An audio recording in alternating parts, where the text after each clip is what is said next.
Então vamos lá. Vocês ouviram falar dessa notícia? 6.000 aviões em solo? Ouviram falar? A gente vai chegar lá, a gente vai comentar isso, tá? Na última reunião que a gente teve da live privada para os membros, a gente falou sobre vulcões, sobre vulcanismo e como o bagulho anda doido com os vulcões muito ativos, tá? Então, vocês devem ter percebido que no mês de novembro o nosso solzinho ele estava bastante ativo. Então vamos dar uma recapitulada, tá? Novembro de 2025, o Sol teve várias erupções classe X em sequência.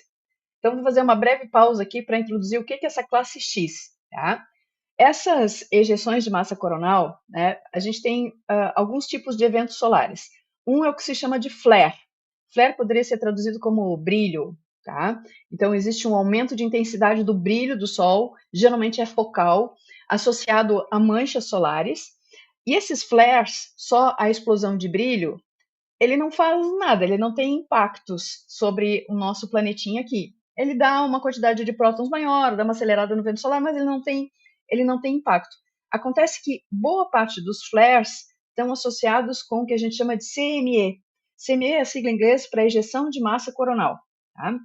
Quando existe ejeção de massa coronal, o Sol dá aquela cuspida, como a Dini disse, aquela mijadona, assim, e lança uma quantidade muito grande de plasma, e esse plasma é lançado no espaço, e aí quem tiver na frente, socorro, né? É aquela coisa, corra se puder. E a Aham. gente tem, o Sol está particularmente ativo em CMS nos últimos meses, tá?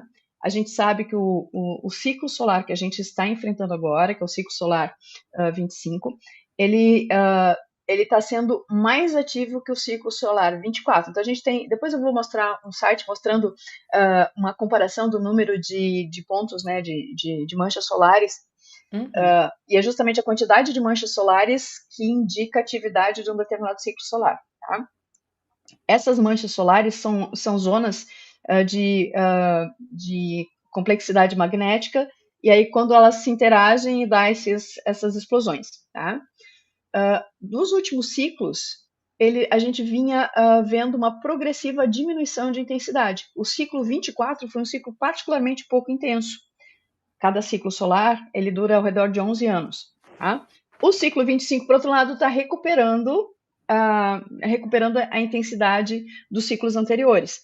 Só que ainda assim, a gente está vendo acontecer alguns eventos, alguns efeitos sobre a Terra que a gente não viu nesses ciclos anteriores, o que mostra que tem algo mais além do próprio evento solar. Tá? Então, o Sol vai passar por períodos que a gente chama de máximo solar, que é a época em que tem muitas manchas solares, muitos flares, muitos CMS sendo lançados, e as épocas em que ele diminui essa atividade toda. Então, ele praticamente fica sem pontos de manchas solares, praticamente não faz ejeção de massa coronal, e aparecem falhas na superfície coronal que são chamados de buracos coronais. Esses buracos coronais estão associados com ventos solares aumentados. Isso caracteriza os períodos de mínimo solar. Tá? Então, num período de 11 anos, a gente vai ter o mínimo solar, essa elevação na intensidade solar até chegar no pico máximo, ele inverte a polaridade magnética e começa a decair, tá? Na verdade, inverte a polaridade no mínimo, mas enfim. Uh, Esse ciclo todo entre máximos e mínimos dura mais ou menos 11 anos, isso é monitorado desde os anos 1800. Tá? Então, a gente tem um acompanhamento dessa atividade solar já há bastante tempo. Ponto. Tá? Então, chegamos em novembro de 2025. Até agora, as maiores ejeções verificadas nesse ciclo solar aconteceram sempre na parte de trás do Sol, ou seja, naquele momento em que o Sol não está apontando para a Terra, ou significa que aquelas manchas solares mais ativas, quando elas explodem e fazem uma injeção de massa coronal, elas não estão apontadas, direcionadas para a Terra. Isso faz com que até agora a gente tenha passado ilesos desse ciclo solar mais ativo. Só que em novembro a gente teve várias erupções na sequência e quase todas elas viradas de frente para a Terra. Daí, então a gente começou a ver mais impactos. tá? Então, no total, só nas últimas 3 a 4 semanas, a gente teve 6 eventos de ejeção de massa coronal classe X. O que é essa classe X? A gente tem gráficos, então, as ejeções de menor intensidade, aí tem a ver com a radiação X, né, de raios X ejetada, velocidade da energia, quantidade de energia lançada, são várias medições que são feitas, então, elas têm 3 níveis. As classes C, que são as de menor intensidade, a classe M, que é a intensidade média, e as de maior intensidade, que são as de classe X, tá? Então, quando eu falo que tem uma injeção de solar de classe X, eu já estou falando que são as de maior intensidade.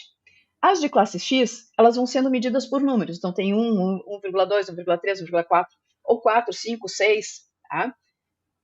Vocês já nos ouviram falar, provavelmente, da ejeção de massa coronal que aconteceu no chamado evento Carrington, que aconteceu em 1851.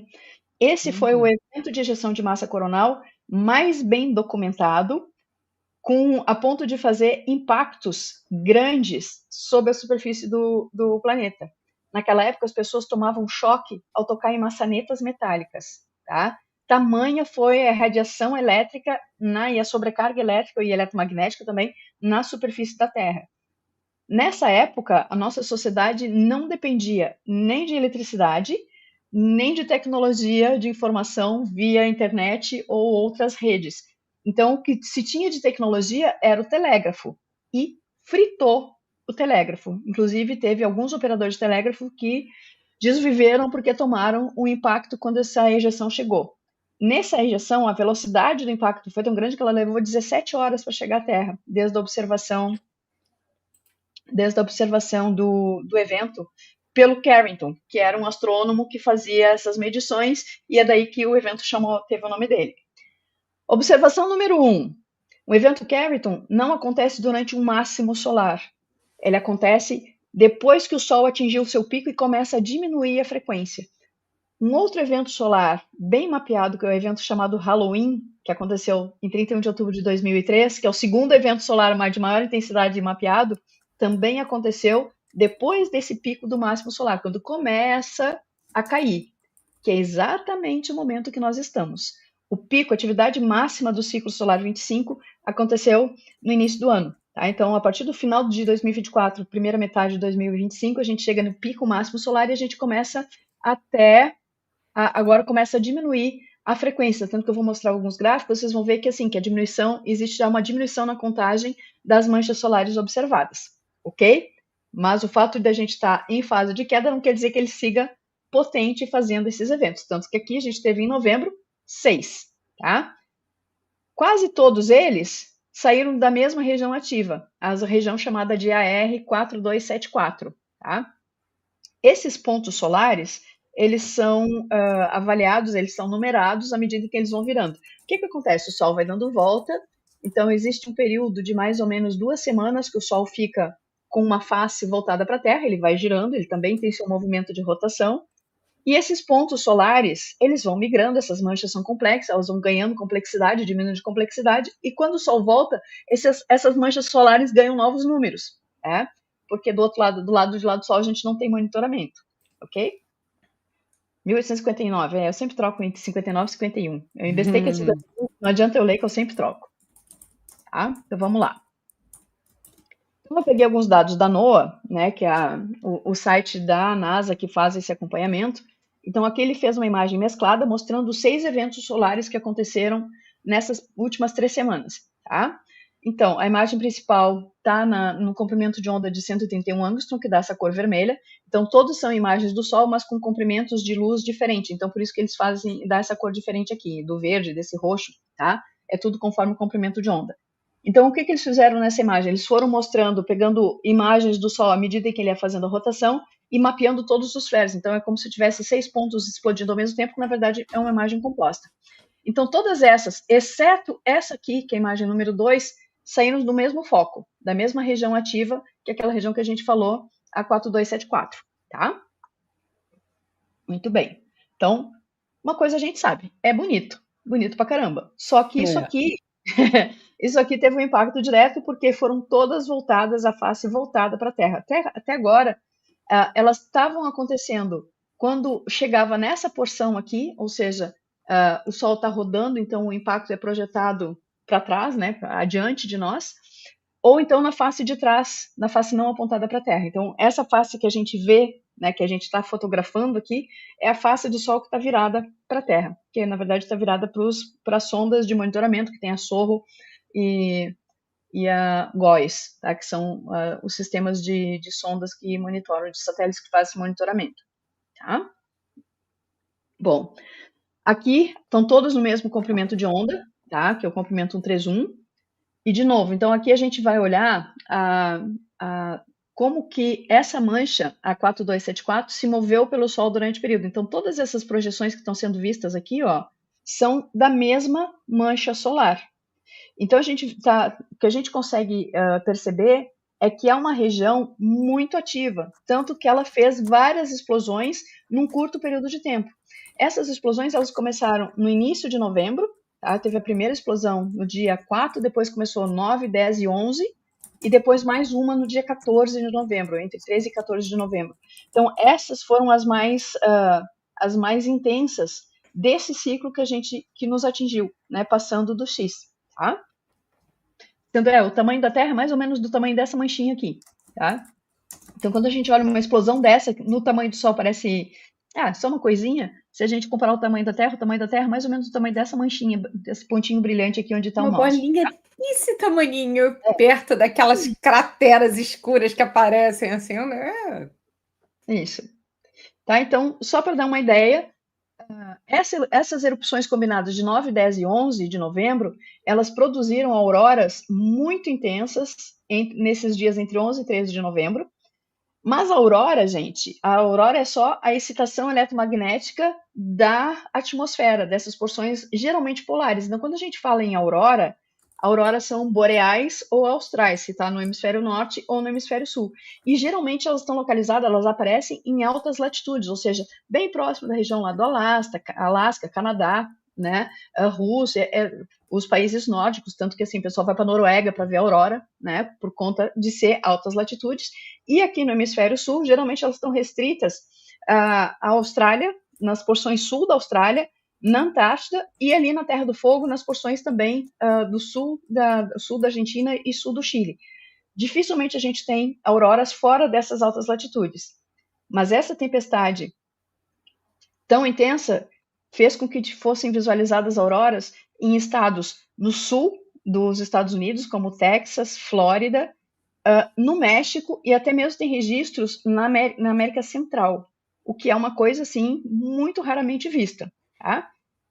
Mas as tempestades não foram tão intensas assim, tá? Então, tá aqui, ó, o maior pico desse surto foi o flare de X5.1, de 11 de novembro, acompanhado de um CME rápido. Então, essa velocidade, né, de 1.3 a 1.9 vezes 10 na 3 km por segundo, é uma velocidade alta, mas Carrington se estima que tenha sido acima de 2.4, então Carrington foi bem mais veloz, e teve impactos geomagnéticos importantes. Tanto que quando a gente faz o monitoramento do nível de tempestade geomagnética, ou seja, os efeitos que essas ejeções de massa coronal fazem na nossa atmosfera, elas têm também graduações de G1, 2, 3, 4 e 5, tá? E pela intensidade do flare, se imaginava que ela chegaria no máximo a G3. Não, ela chegou a G4, quase beirando G5. Então, isso tem acontecido com alguma frequência. Tempestades solares, ejeções de massa coronal não tão intensas, produzindo tempestades eletromagnéticas de intensidade muito superior à estimada pela intensidade da ejeção coronal, assim como auroras muito em regiões mais de latitudes menores, tá? Uhum. Então, esse aqui é o nosso grande ponto brilhante, né? Esse flare. Foi bastante observado, o pessoal está falando do site da Galeria do Meteorito, é um canal do YouTube aqui, sou fã também, a Adri adora, e eles fazem essa atualização em tempo real quase, todos os dias eles fazem vídeo e estão sempre atualizando. Teve um flare hoje, o Sol continua ativo, ele não baixou a bola ainda, tá? É a mesma região que continua ativa, eu vou trazer isso em seguida, tá? Não é só a Galeria do Meteorito que traz essas informações, as maricotas também trazem. E a gente costuma acompanhar o Ben Davidson, né, que é um americano Sim. que tem um canal que se chamava Suspicious Observers, hoje é Space Weather, né, é clima espacial. Ele tem um canal, um site que eu vou mostrar também, tá, que aí vocês podem fazer esse acompanhamento. E o Richard, eu tenho as minhas suspeitas que ele também acompanha o Ben Davidson, porque eles estão bem na mesma página. Pois é, pois é. E que bom, Ainda vou né? Que perguntar bom para o que a Richard. gente tem um representante aqui no Brasil fazendo esse trabalho que há tantos anos que a gente acompanha o Ben, né? E Sim. faz falta o que eles trazem aí, até gratidão aí ao Richard por trazer essa parte científica com leveza, né? Uma Com didática bem, certeza. bem tranquila, isso é bem Bastante didático. importante. Aliás, eles têm um É, curso para quem quer entender melhor, eles dão um curso, segundo eles, com um beabá bem básico para entender sim, essa linguagem, tá? é bem legal E mesmo. nós somos bem amadoras, tá? O negócio aqui, nosso conhecimento é autodidático, né? Então a gente vai atrás, se É isso informa, aí. né, do melhor jeito possível, mas a gente está longe, né, de ter um conhecimento técnico aprofundado sobre o tema, Essa tá? questão astrofísica, a gente é intrometida e enxerida. Isso. Tá? Bom, essa imagem que a gente está vendo aqui, tá? É do monitoramento. Isso aqui são projeções, isso aqui não são observações, isso aqui são projeções de qual o impacto ou como que essas ejeções de massa coronal iriam atingir a Terra, tá? Então, a Terra é o pontinho verde aqui nessa imagem, e aqui são duas vistas de frente e de cima. Então, observem que tem esse aspecto de hélice, porque o Sol está em rotação, então quando existe uma ejeção, essa ejeção ela sofre uma propulsão que é helicoidal, então ele vai fazer essa dispersão ao redor. E uma coisa que talvez vocês tenham ouvido falar, que ele disse assim, a tal da onda canibal, né, um flare canibal. O que é o Sim. canibal? Quando a gente tem uma ejeção que ela é mais intensa que as anteriores, ela acaba se fundindo e engolindo as anteriores. Então aqui, uma, duas, três. A terceira engoliu as outras. Então ela faz um efeito de somação e ela se sobrepõe porque ela foi lançada com uma massa muito maior e com uma velocidade muito maior. Então, por isso que se diz que o conjunto das três flares de 9, 10 e 11 de novembro é que produziu esse efeito de canibalismo, esse efeito de somação que chegou na Terra com as auroras entre os dias 11 e 13 de novembro. Então, a gente tem um tempo até que esses eventos solares realmente cheguem e façam um efeito na superfície do planeta. Então, aqui a gente tem a densidade do plasma, então a gente vê aqui o pico de densidade de plasma chegando na Terra, né, o momento em que ele é afetado, tá? O planeta é afetado. Bom, depois a gente continua tendo flare, né? Então teve outro flare X nas últimas semanas, teve no dia 14 de novembro um flare X 4.0, então lembrando que o anterior tinha sido 5.1, e vários outros X.1, X.3, X1.9, teve vários na sequência entre 9 e 12 de novembro, tá? Então foi aí esse tal do flare canibal, né, o canibalismo de CMS, que vocês podem ouvir falar às vezes, e que faz com que, na verdade, aconteça um aumento dessa intensidade do impacto. Então essa aqui foi a imagem da explosão solar do dia 14 de novembro de 2025. Então observem que aqui ela já está quase lá na parte leste, do bordo leste do Sol, quase saindo já da nossa projeção, mas um pouco ele já nem pegava mais a Terra. E a gente aqui só tá assim, vem em mim, flash solar. A gente só querendo ver o cirquinho pegar fogo mesmo. Vem em mim que eu tô facinho. Assim, flash solar, cadê você? Eu vim aqui só para te ver. Muito Bora. bem. A gente andou conversando com o pessoal do nosso clube de membros, né? E todo mundo estava meio acabado semana passada. Tava todo mundo sendo tomado por um sono mórbido. Um cansaço, aquela coisa, se sentindo sugado, desenergizado. Tem lá minha suspeita se não era a gente incorporando, né? Depois a Jeanne vai falar desses efeitos, desses flares sobre nós, mas assim, luz, gente, luz é informação. Esses eventos aí não vai estar em lugar nenhum desses sites tecnológicos o que a gente está falando, tá? Mas a gente sabe que nessa luz, nesse plasma que está chegando, nisso que está nos impactando, a gente está recebendo um monte de código de ativação. A gente está sofrendo transformação. Então, assim, eu andava com uma dor nas pernas, parecia que eu estava na roda. Sabe roda, aquele instrumento de tortura medieval que botava a criatura na roda, esticava, fazia rodar e espichava o corpo? eu estava assim, eu estava me sentindo moída e muito cansada, com muito sono, apesar de estar dormindo até mais do que o meu habitual durante a noite. Eu chegava no final da tarde, eu estava assim, me sentindo sugada, desenergizada, tá? Esse final de semana já deu uma melhorada boa. E aí, o que acontece? Bum, bum. De novo, agora, Olha hoje, aí. hoje, já tivemos mais um flare, tá? Agora um flare de novo de classe X, mas de classe X 1.9. Então, de menor intensidade. Só que é da mesma região. Da mesma região, 4214, 4270 e pouco, eu já me esqueci o nome da região aqui de novo, gente, só um pouquinho. A 4274. Agora ela recebeu um novo rótulo, ela se transformou em 4299. Essa numeração é sequencial, tá? É um mapeamento sequencial, mas é a mesma, que só mudou de nome, e ela já bombou, tá? Já lançou e a gente está esperando os efeitos disso chegar aqui, provavelmente até amanhã ou daqui a 2 dias. Geralmente é o tempo que leva para isso ter impacto aqui na Terra. Ou seja, lá vem. Lá vem de novo. Segura! Segura, não acabou não. O negócio tá... E acabei de olhar 37. Tá apenas Então vamos lá. começando. Isso. Né? Tá aqui a bonitinha de hoje, no GIF. Olha só. Liberado pelo sistema GOES aqui, tá? Bum, direto para a Terra, tá? E aí? É só essa? Não, tá? Então, ela decaiu um pouco, né? Mas continua ativa. Essa ejeção de X.1.9 foi impressionante, altamente eruptiva. Uma grande ejeção de massa coronal foi lançada primeiro pelo surto e uma erupção secundária veio de uma erupção de filamento próxima. Então, essa região, ela está próxima do limbo leste e talvez esse CME não vai ser tão direcionado para o nosso planeta. A gente sabe que ele está rodando, ele vai chegar aqui. A gente vai ser atingido ainda que de revesgueio, tá? Vai tirar conta. Revesgueio é um termo bem gaúcho, tá? Aguentem. Mas, enfim. Só que, né, a gente sabe que essa região é de alta complexidade. Depois eu vou mostrar uma imagem da bonitinha, tá? Tá aqui, olha só. Quando a gente fala dessas manchas, né, olha o tamanho da monstros, manchinha, né? Para dar uma ideia mais ou menos do tamanho do Sol, é o tamanho dessa bolinha preta aqui, ó, da Terra. O tamanho da Terra equivale a mais ou menos esse tamanho dessa bolinha preta pequenininha aqui. Olha o tamanho dessas coisas monstruosas aqui, tá? Cabe umas 5 terras ali dentro. Então, a complexidade magnética que a gente fala são as tais dessas letrinhas gregas, tá? Então, a gente tem manchas simples, que são alfa, algumas beta, e quando elas têm o beta, gama, delta,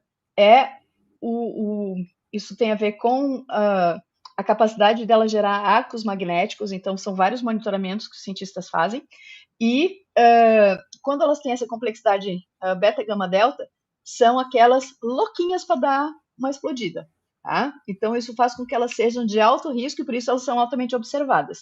Às vezes elas passam ali, ficam em observação e quando está lá na borda ela vai e explode e não nos pega direto. Então, essa região, que é a 4294, está também sob observação porque tem um alto potencial. Sem falar que a 4299 não está quieta, não perdeu complexidade, tanto que ela continuou explodindo logo que botou o narizinho para frente. Tá?